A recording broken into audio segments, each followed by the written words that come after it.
আসসালামু আলাইকুম। আজকে তৈরি করব ভীষণ মজার একটি আচার। সেটা হলো বড়ইর টক ঝাল মিষ্টি আচার।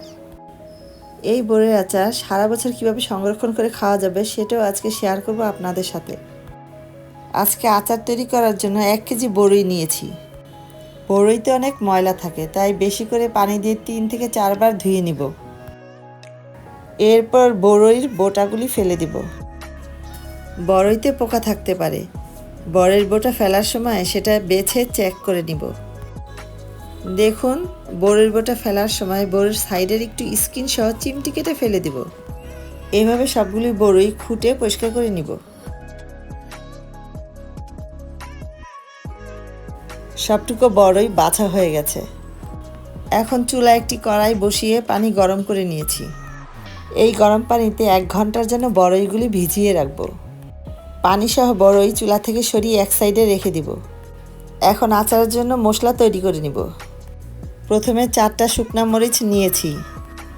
এরপর 5 ফোড়ন নিয়েছি উঁচু করে 2 চা চামচ। তারপর ধনিয়া নিয়েছি উঁচু করে 1 চা চামচ। আর উঁচু করে 1 চা চামচ জিরা।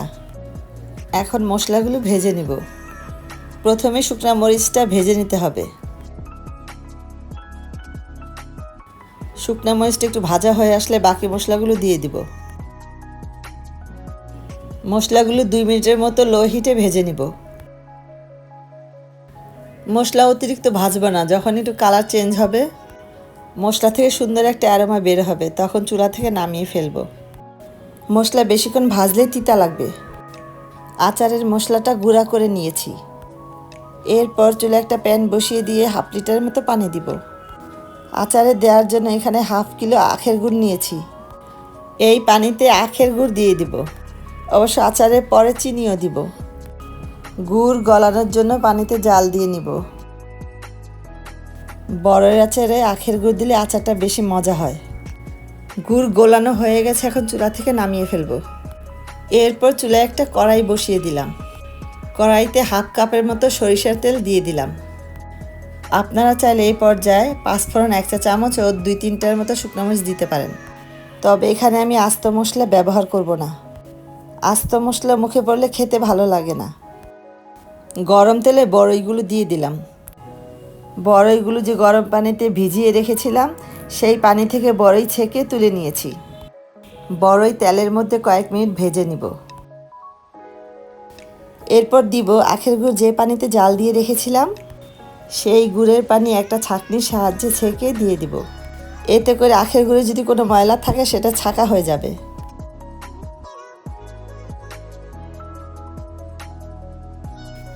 এখন একটু উঁচু করে 1 চা চামচ বিট লবণ দিলাম। বিট লবণের পরিবর্তে সাদা লবণও ব্যবহার করা যাবে।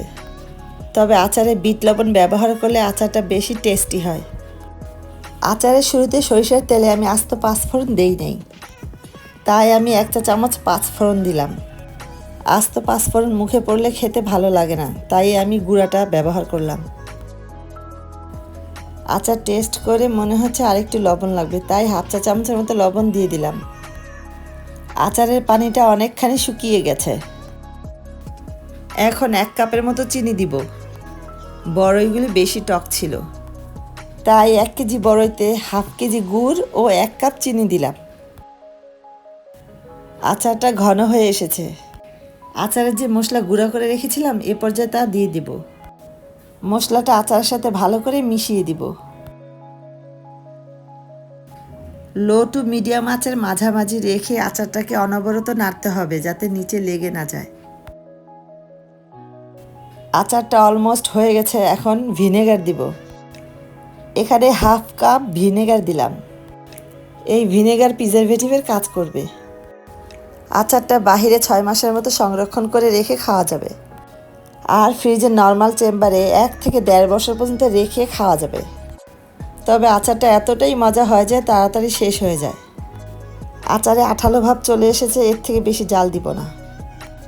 এর থেকে বেশি শুকিয়ে ফেললে আচারটা খেতে ভালো লাগবে না। তাই আচারটা যখন আঠালো ভাব আসবে তখন নামিয়ে ফেলবো চুলা থেকে। শুকনো বড়ই দিয়ে তৈরি হয়ে গেল বড়ইর টক ঝাল মিষ্টি আচার।